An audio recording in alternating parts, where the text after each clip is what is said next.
Hello and welcome to the channel. Let's learn electronics. In our previous lecture we had discussed the topic of average resistance in a diode. It is calculated for a specific operating point which keeps on varying as per the applied input AC signal. As you can see that this variation is for a very small region of operation, and we calculate the same by drawing a tangent on this particular operating point and calculating the slope of this tangent, or taking the ratio of this delta VD over delta ID, we obtain the value of dynamic or AC resistance. This calculation is for this particular operating point only, but in case if we have an input which is large enough that it is producing a broad swing in the output voltage. For example, for this applied input signal, we are getting an output uh, which is significantly large. Please forgive my poor drawing, but this input signal is producing a broad swing. So under these circumstances, the previous calculation is not applicable.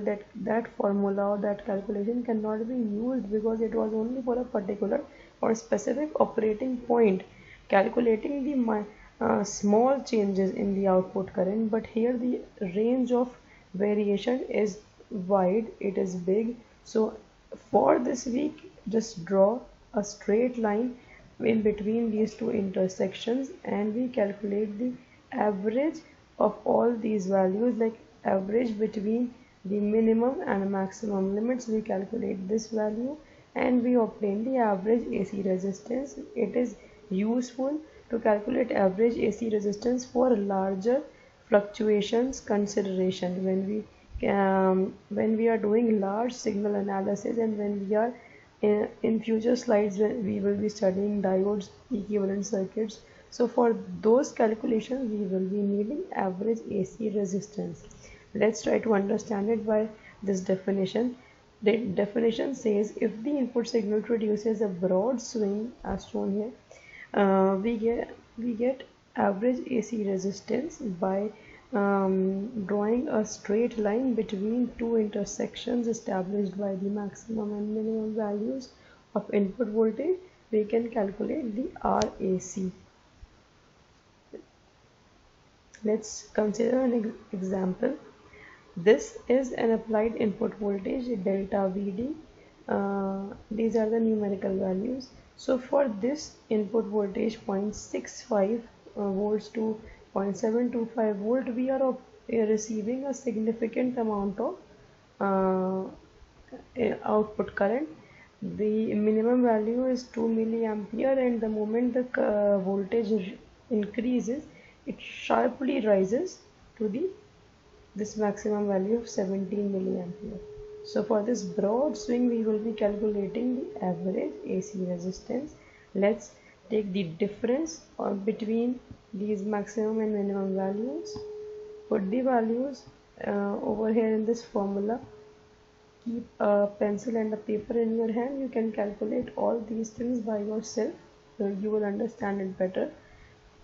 We will calculate that this answer comes RAC is equal to 5 ohm. This is the average value of resistance. If we calculate the resistance at the particular point of 2 milliampere, the resistance would be greater than 5 ohm. If we calculate the resistance for the particular point of 17 milliampere, the resistance would be less. So this is the average value between these 2 points.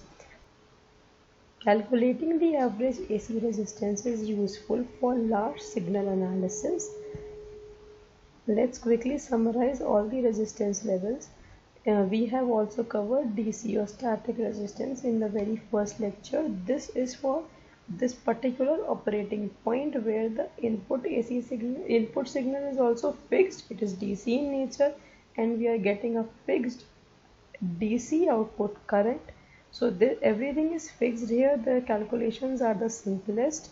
Then this AC or dynamic resistance is for this particular operating point which keeps on reciprocating as per the small AC signal applied to the diode. The current we are getting here is also very small, so that is for this particular operating point we are drawing a tangent on this single point only.